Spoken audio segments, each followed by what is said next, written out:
Good morning সবাইকে, welcome back to my channel Soma official. তো guys, আজকে দেখো পরিবেশটা একটু অন্যরকম। কেন বলো তো? চলে এসেছি দিদি বাড়িতে, আর ভীষণ দিদি বাড়ি ধান একদমই দেখো, গ্রামে। এই দেখো এই বিছন ধানগুলো বুনছে, দেখো আর ধানগুলো কত এইদিকে হচ্ছে সুন্দর করে দেখো এরকম পেঁয়াজ পাট পাট করে লাগিয়েছে। ফেলছে। আর এখানে দেখো এইদিকে রসুন, পেঁয়াজ, রসুন। হ্যাঁ। আর ওদের বাড়িতে না এমন কিছু নেই যে ওখানে নেই। আর অনেক সুন্দর রকমের ফুলের সবজি, বাগান। সব কিছু মিলিয়ে যে এত সুন্দর।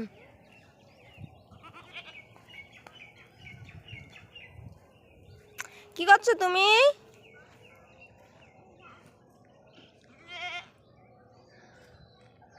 এই আর এখানে দেখো এই যে জাংগুলো তুলেছে, এখানে হচ্ছে পটল লাগিয়েছে এই যে মাটিতে। আর এগুলো গাছগুলো যখন বড় বড় হবে তখন এই যে জাংটায় দেওয়া হবে। আর এই যে পাশে যে জমিটায় আমরা যাচ্ছি তোমাদেরকে দেখাবো, ঠিক আছে?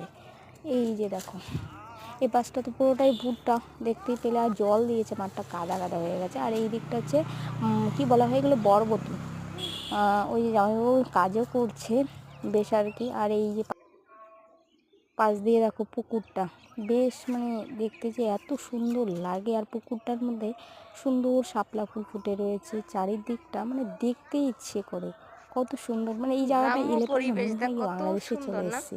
বাংলাদেশের যেরকম নদীমাতৃক ওই দেশ। দেখ, আর ওই ওখানে জায়গাটা ভাই বসে শাপলা রয়েছে, ফুল কারণ আছে রে। ভাইয়া ছিল এই দেখ, আমার সাথে। তো সেখানকার গ্রাম্য পরিবেশ আমার বেশ ভালো লাগে। তো দারুণ। তোমাদের কার কার ভালো লাগে গ্রাম্য পরিবেশ অবশ্যই কমেন্ট করে জানিয়ে দিবে।